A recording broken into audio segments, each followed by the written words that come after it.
next is the installment of the motor mount, and they're doing this a little bit unusual, and I can understand why they're doing it. It's because there's a lot of chance of these cardboard components grabbing into the glue before we have it in place and cause a problem that way.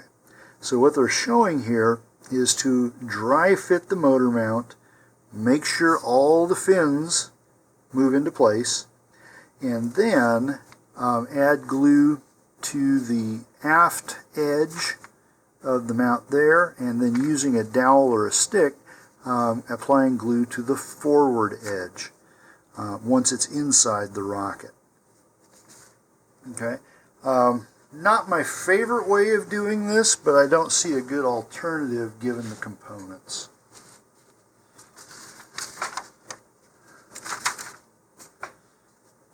Okay, so I'm going to go ahead and install the mount.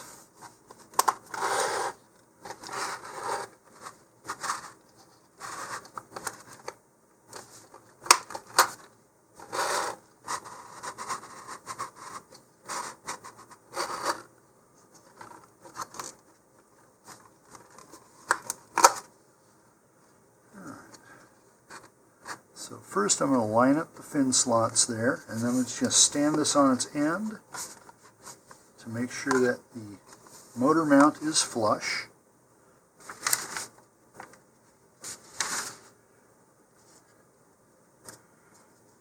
Okay, and I'm going to test fit the fins here.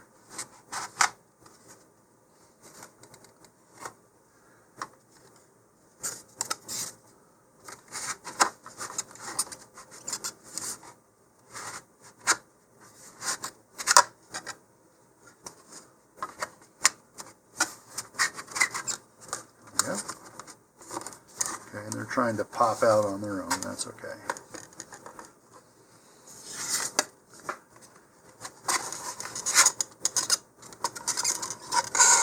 Okay, so now while I've got the fins in, I'll back this off a little bit.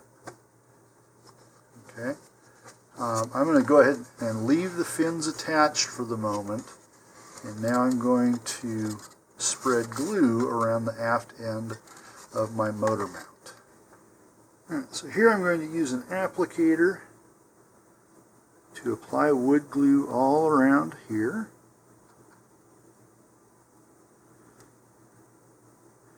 Alright, now I don't want to get any up around the motor mount at this point, because I'm going to need all of that space to attach the motor retainer.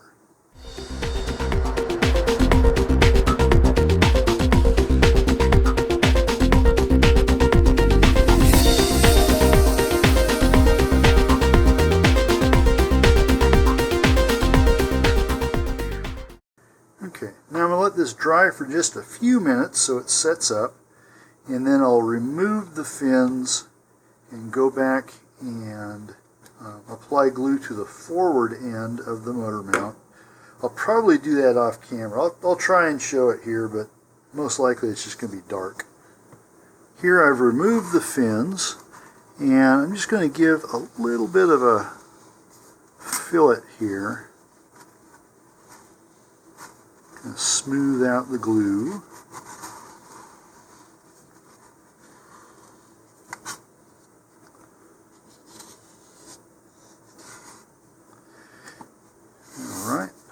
And I'll probably come back later, once I have the fins on and attached, I'll probably come back and give a little bit more filling around here to fill in those holes where the tabs are. Alright, so now if we flip this the other direction,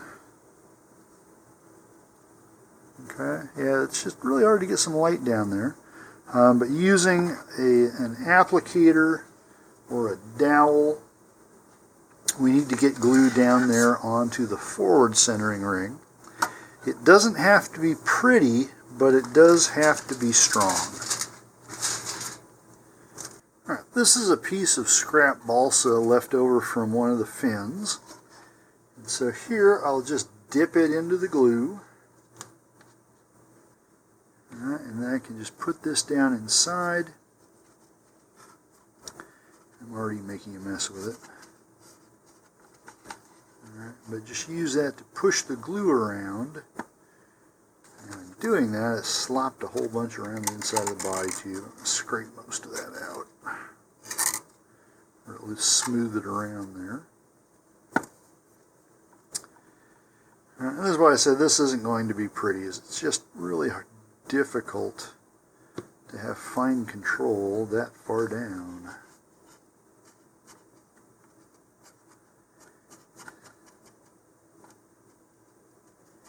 And in fact, I think what I'm going to do, instead of using my usual fast drying wood glue, I'm going to use a slower drying formulation here.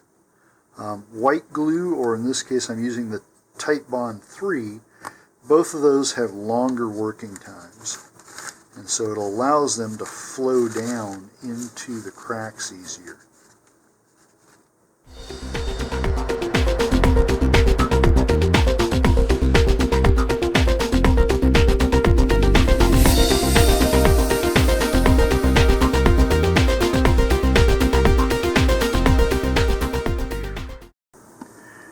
Alright, I'm going to continue doing this off camera, as obviously you can't see a whole much.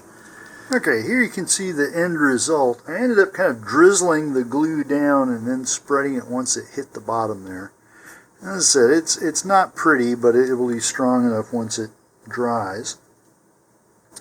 Alright, so one last time I'm going to check that my fin slots are all in alignment with the motor mount rings, and they are. And so I'm just going to let this dry for at least an hour before I do anything else with it. Now while the motor mount glue is drying, I'm going to skip ahead here and start work on the nose cone. Now this feels like it's polypropylene or maybe a polyethylene polypropylene mixture. And what that means is paint does not stick well to this. And so we're going to want to do some preparatory sanding. Also, the molding process leaves a seam on either side of this, and depending on how detailed you want your paint job and such, you'll probably want to sand this down and maybe even fill it in. So the first thing I'm going to do is take some 220 grit sandpaper, and I'm just going to sand this lightly all the way around.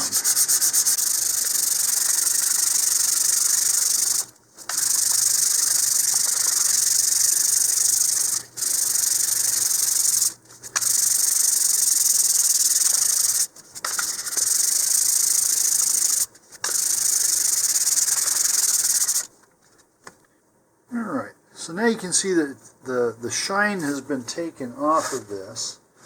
And I'm just going to take some tissues here with a little bit of rubbing alcohol on them. And just wipe this down to remove the excess sanding dust.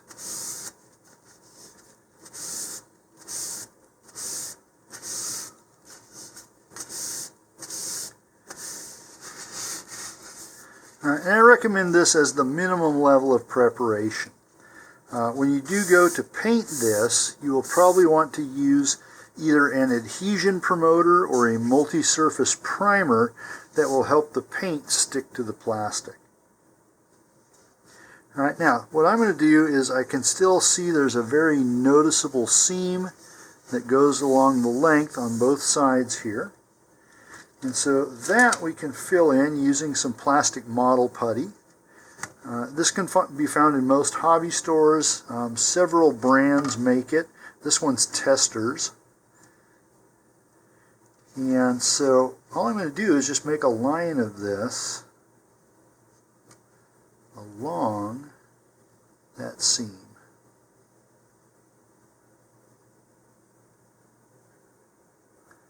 This may be the straight, whoop, spoke too soon. This may be the straightest freehand line I've ever made. Now this stuff is water-based and it dries really quickly. So as soon as you get it on, you're going to want to just smooth that over with a fingertip.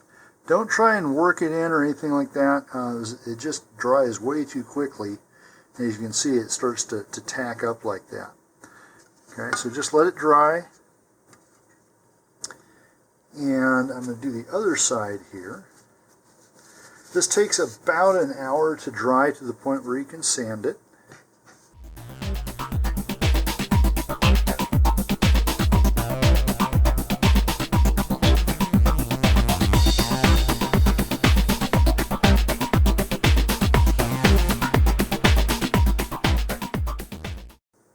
Alright, I'm going to let this dry for about an hour or so, and when I come back I'll use some more of the 220 grit sandpaper to sand this down. And the idea is to remove most of it, and the only stuff that will be left behind will be in the low spots in the nose cone. Okay, after you sand that, then you can decide whether or not you need another layer of the putty, or if that's good enough for you, and then just give the whole nose cone another light sanding with 220 grit, and then it'll be ready to paint. I'll give you a warning though, this putty will clog up sandpaper really quickly, so have a few sheets ready when you do that. The motor mount is now completely glued in, and we're ready to attach the fins. So here, we want a fairly heavy amount of glue because this is going to be in areas that are largely inaccessible once this is in. Okay, so here, put a generous amount of glue here, including down in this little slot.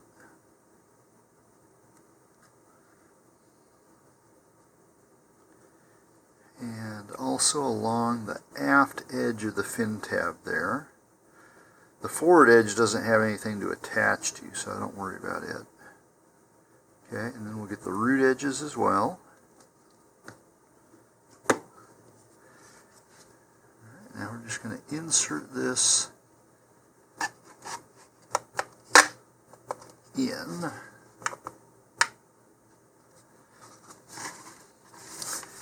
Alright, now I'm going to have to put some pressure on this for a bit, as it does want to spring back out. Okay, and we also want to check and make sure that our fin is perpendicular and straight, which it is.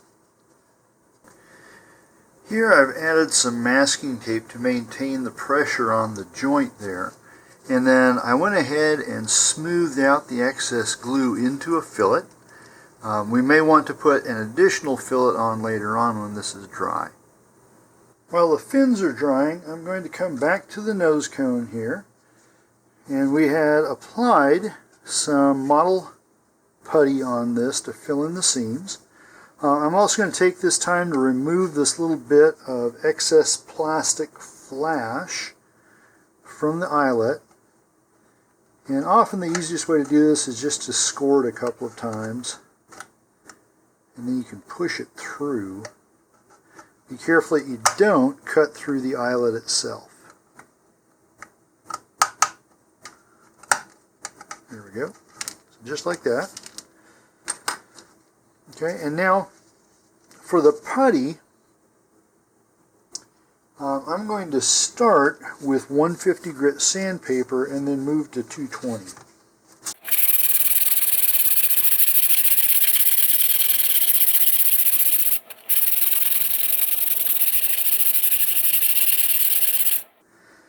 Now you'll notice here most of the putty is being sanded away, and it's only being left behind in the low spots. Also, you can see this clogs up sandpaper quite a bit, so make sure you've got a good supply on hand.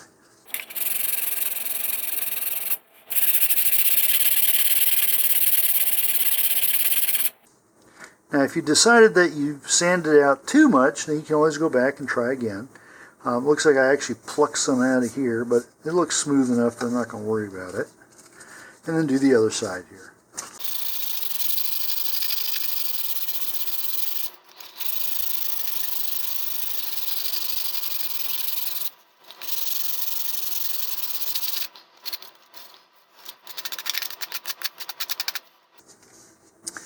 Alright, so that's knocked it down, and now I'm going to use 220 grit sandpaper to smooth everything out. So this time I'm going to go all the way around the nose cone again.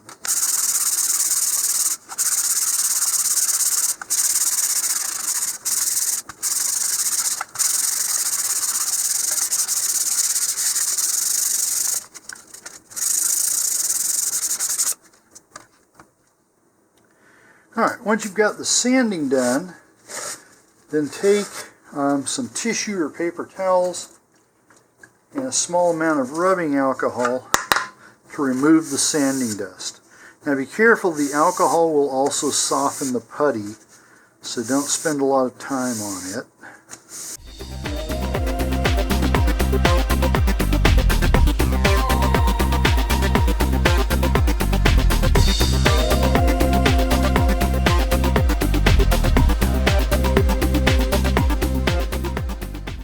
Mask off the shoulder here and then prime and paint the nose cone. I'm going to use gloss black and try to replicate as much as I can the suggested finishing pattern shown on the packaging.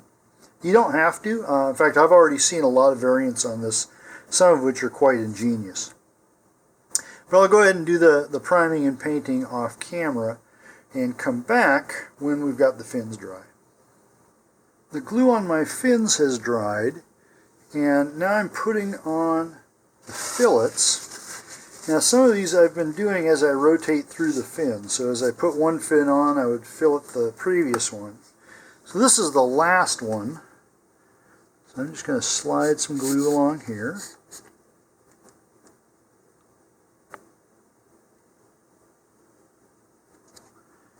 And also on the other side.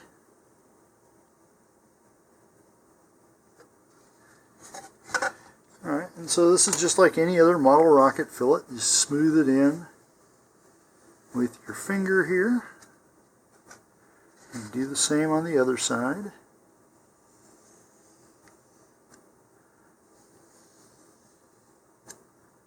Okay, remove any excess.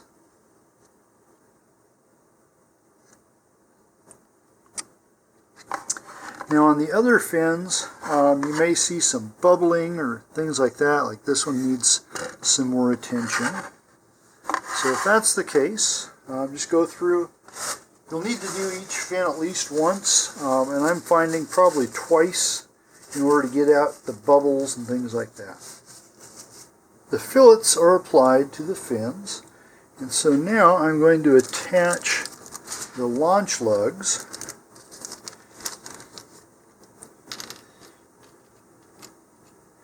Alright, so we got two of those. And I had mentioned earlier that I may try adding rail guides to this as well. I'll do that after I do the standard launch lugs here. So the first thing we need to do is mark the tube. So the first launch lug will go at 1/2 of an inch from the aft end. And the forward one goes at 9 inches from the aft end.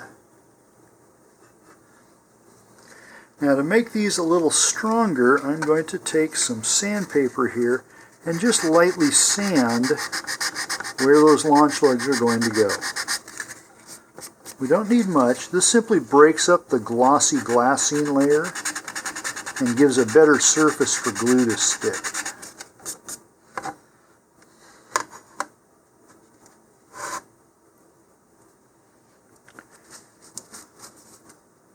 Alright, and then I'll do the same thing on the fillets themselves, or not on the fillets, but on the launch lugs themselves. Okay, it's just roughing up part of the surface here.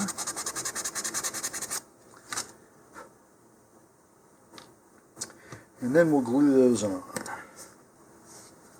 So we'll apply glue to the roughened area here.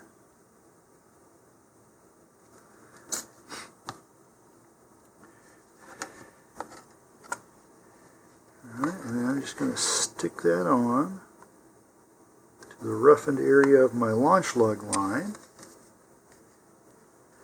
And then I'm going to sight down the line and the rocket to make sure it's straight, and it is not.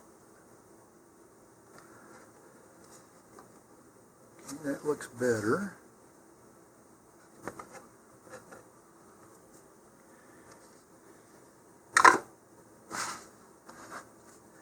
And then I'll do the same thing here with the other launch lug.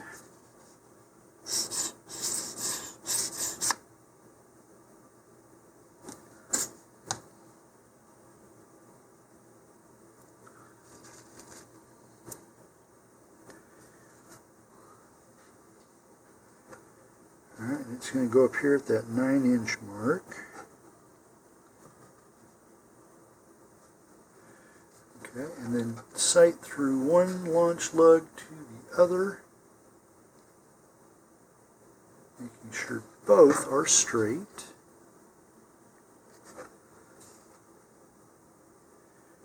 Okay, and then we can allow these to dry. Once the glue on the launch lugs is dried, then we'll go ahead and put glue fillets on those as well. I finished the fillets on my launch lugs, but when I got everything all done, I found that my aft launch lug was a little bit kilted, and it probably still would have flown, but it would have grabbed a lot more on the launch rod. So I ended up cutting this back out, and this was simply a matter of slowly cutting through the glue with a hobby knife. I did slip once though and kind of peeled up some of the paper here. So what I've done is saturated the area with super glue, and now I'm going to sand that off and just replace the launch lug. So it's a little bit of a setback, but not too big of a deal. Now I also mentioned that I wanted to put rail buttons on here, launch guides, and so to mount the rail buttons, I've drilled two 11/64 inch holes here. One is right at the aft end so that it's centered within the remaining distance of the body tube between the aft end and the engine mount.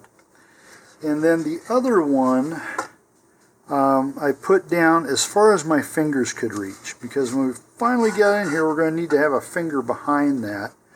If you have particularly long, spindly fingers, or even if you can get your whole hand down there, then if you can, I would place this about the same position that the launch lug is, so down around 9 inches or so here.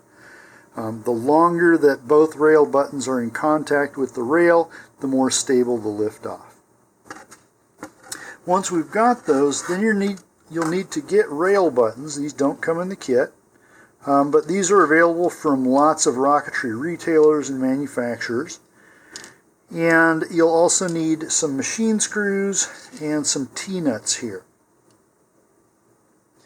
Now, where I got these from railbuttons.com, and theirs come with number 8 flat top machine screws that fit down through this, and they're meant to actually drill directly into a body tube or into the edge of a motor mount in a high power rocket. Since we don't have any wood in here, we don't have a good anchoring point that way. So what I've done is substituted out number 6 machine screws. Now these are not flathead, these are panhead, but they'll still work anyway. So if you, let's see if I can get you close enough here. So if you look at these, on one side there's a recessed area of the rail button, and this is for using flathead screws. You can also use the other side, which is completely flat, and this can be used with panhead screws, like this one. The other thing I've got are these T-nuts, and these provide a backing for the rail button so that they don't just tear through the cardboard. And this is really necessary in a kit like this where the cardboard isn't that heavy. And so when we put these together, that T-nut is going to fit up. And here's where it helps to have smaller hands. Right, if you can get it on a finger there. Right, and just push it through like that. And then the rail button is going to go with the conical section facing the body tube. And then my screw is going to go in here.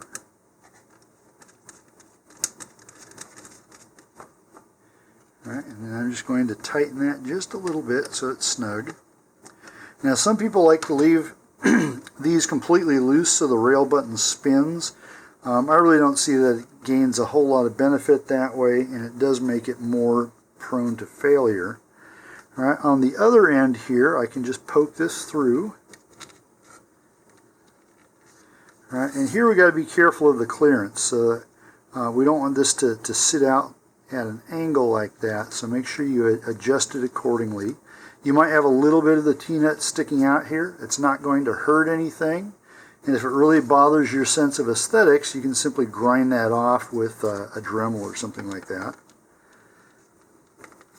Alright, and then again, my machine screw goes in here.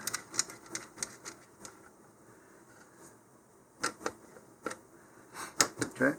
Now, you can see on the T-nut that the screw is almost completely flush with the nut itself, and that's what we want. It's not as critical here, but in the other side, and I'm not sure we can get enough light to see this. Let's see what we can come up with here.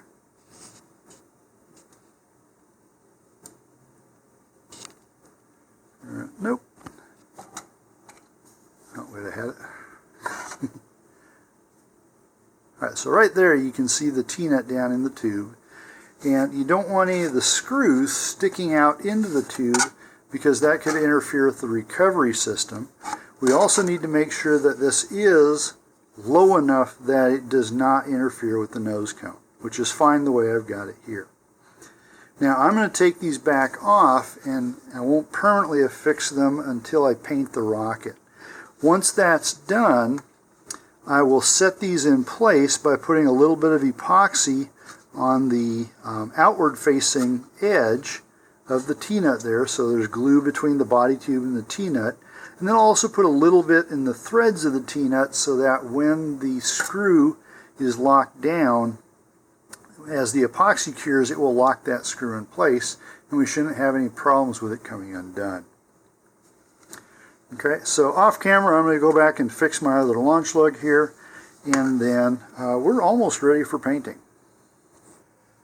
I am priming and painting my rocket off camera, and so I am waiting on some of the small details like the shock cord and the engine retainer until the painting is done. In the meantime, we can apply the nose weight here to our nose cone, and I've already got this painted. Do not skip this step. Without the nose weight, the rocket will be unstable when you launch it and could potentially damage people and or the rocket and or property, and we don't want to do any of those. So here, the best thing to do is just take each one of these little pieces of clay and just rub it between your hands here until it turns into a worm.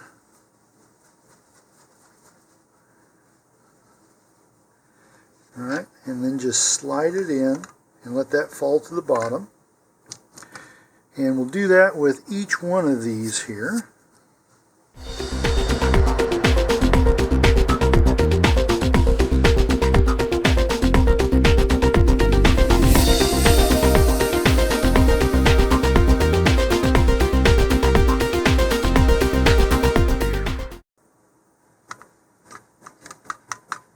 Alright, now once those are in, you're going to need a fairly long dowel to tamp them down into the very tip of the nose cone. So here I have a dowel. I'm just using this to poke everything down.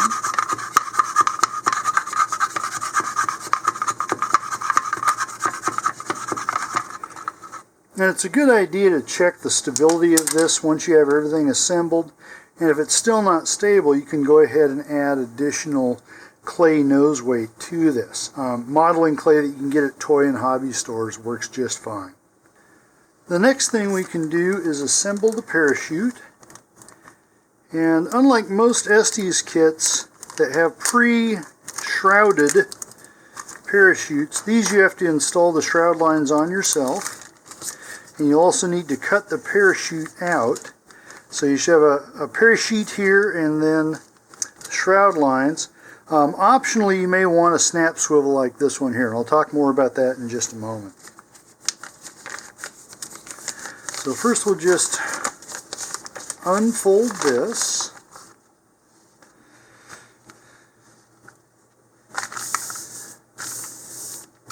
All right, lay it all out nice and flat here. And then carefully remove the shroud lines. Carefully don't cut them there.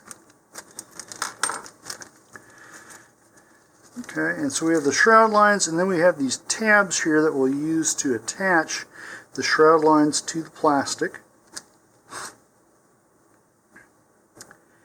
Okay, so this has just got one big knot in it here, and you just got to tease it apart. Okay, and there should be 3 lines.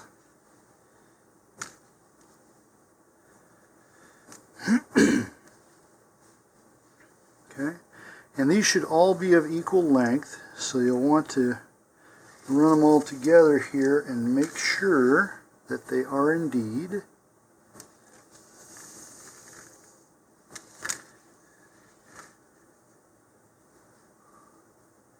Okay, and they are.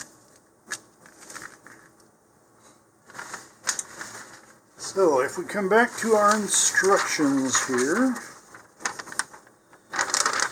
okay, all we're going to do is take those little tabs, remove the backing to expose a little sticky patch, and then those will go directly onto the corners of the plastic. And we're going to make 3 loops like this.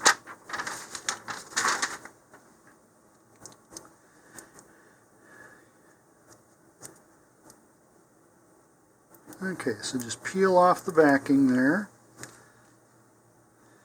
And they've actually made a little bit of a flat spot along the corner there. So that corner doesn't come in sharp. They've actually cut it off a little bit.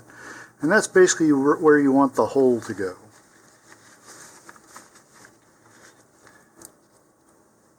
And then just continue this all the way around.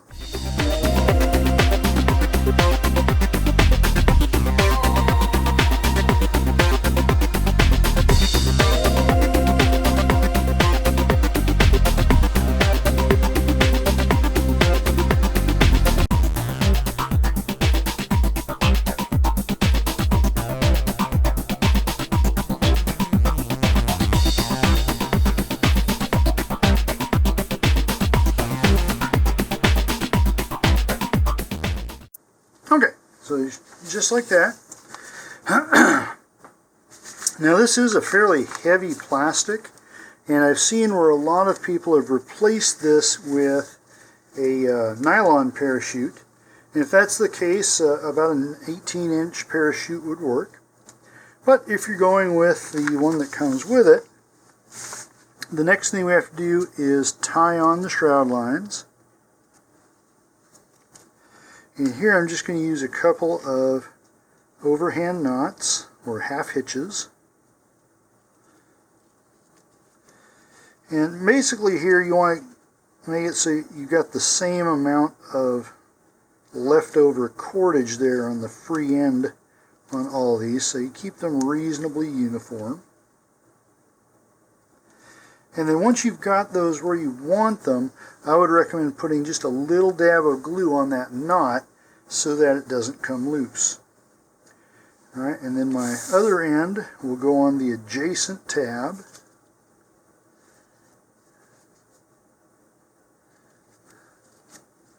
And again, I'm going to try and keep about the same amount of material coming off the side there. Okay, so that's about the same. All right, and once again, go ahead and put a little bit of glue on there to keep that from moving. And do the same thing then all the way around. I'm going to do that off camera. Now that I have the shroud lines attached, we can bring this together. And so just take your loops here, and I just loop it around one finger like this. Okay, and then I'm going to grab the middle of the parachute sheet here, and then I'm just going to adjust the lines back and forth until all of those tabs that are approximately the same place there. Okay, it doesn't have to be perfect, but close. Now at this point then you want to make a loop of the other end, and in the instructions this is tied on to the nose cone like this by passing the loops through, and then you take and pass the entire parachute through these loops. Okay, I'm not going to do that because if you've seen my other videos, I prefer to use snap swivels. In this one you'll need a fairly large snap swivel, as we do have larger shroud lines here, and the snap part has to be big enough to fit on the eyelet there. So here I'm going to take my loops, pass them through the swivel side.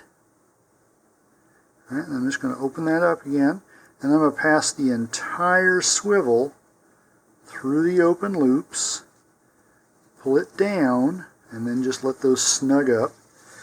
And then we'll recheck, make sure we're still relatively even. Okay, good enough. Okay, once you've got the lines where you want them, then go ahead and take a little bit of white glue or wood glue and just put a little dab of glue right on that knot. Okay, that nylon really wants to come undone there, so this is a pretty critical step unless you want that wandering around the loop and kind of randomly changing size on you there. Okay, so I just work that in there. And now I will set this aside to dry. I've primed and painted the rocket now, and it needs some touch-up paint here and there. But for the sake of this video, I want to go ahead and finish up the last parts, and one of those is to install the motor retainer. And so this is the part that attaches to the rocket, and then we've got this knurled part here that will be used to actually hold the motor on. So for this, we're going to need some epoxy, and you can use just about any epoxy you want. I'm using some 5-minute, but 15 or 30-minute epoxy works fine. If you did like me and got some spray paint on the motor mount here, just take some coarse sandpaper and remove that from the outside. Okay, and here now I'm going to apply the epoxy all the way around, and the main thing to watch is not to get any inside.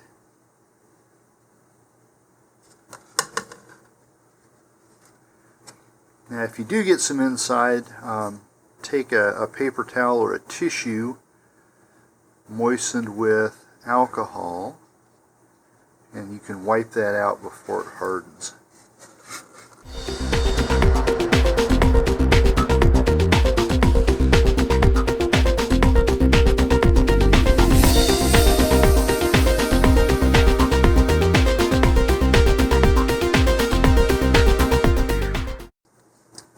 Once you have the epoxy in place, then simply take this part of the engine mount and put that on. I'm just going to twist that around a few times to make sure that we've got nice even coating inside. And then just let this set until the epoxy sets up. While the epoxy is curing on the motor mount, our last structural thing to do is to mount the shock cord. Now, in this case, the shock cord mount is on its own little piece of cardstock, and I've already cut this out. And so this works like any other Estes mount. And so we will start by running some glue all the way down this. Okay, and I'm going to lay this into the glue at a bit of an angle so that it folds beside itself and not on top of itself. Okay, and then just take each section and fold it over the next. So the one is going to go into the two. Okay, we're going to fold the two onto the three.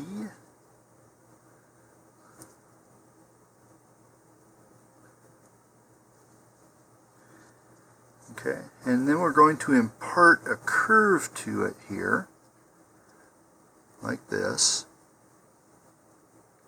And this face will be glued into the body tube. So I'm going to go ahead and smooth this around, and then we're going to put some more glue on this. Put it in.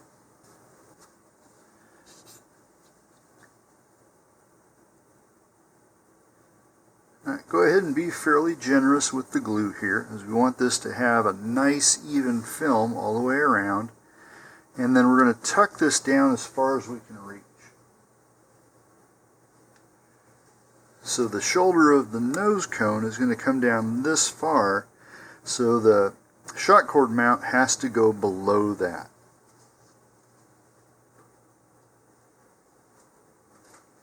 And as with any of these, I recommend simply going down as far as you can reach. Okay, so I'm just going to reach down in here.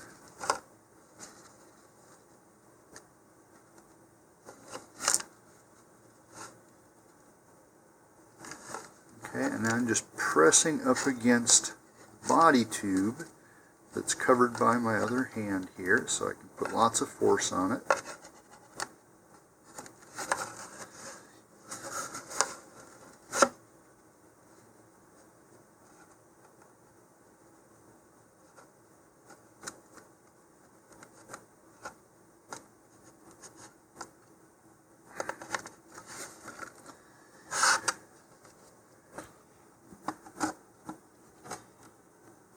Alright, you can just see it down there on the left.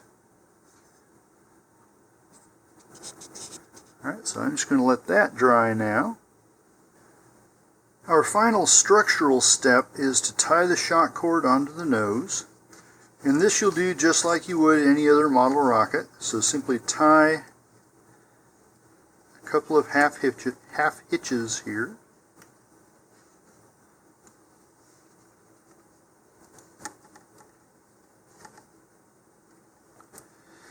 Okay, now I'm going to leave mine a little bit loose because I want to redetach this here and do some touch-up painting, and so it's just easier if the nose is not installed completely. But once you've got this where you want it, tighten it down in both directions. If there's more than about this much on there, go ahead and clip it back to about what I've got, so in the neighborhood of 1 centimeter or so. That'll just keep it from accidentally sliding back up into the knot.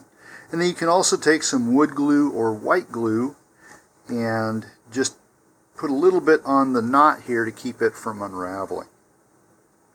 And with this, the structural part is done, and I'm going to leave it here because the painting and such is still going to take me quite a while, and there are other really good places on YouTube and elsewhere to help you with painting and water slide decals and that type of thing. So with that, I hope you have a great launch and a safe recovery, and please stay tuned for more of my videos.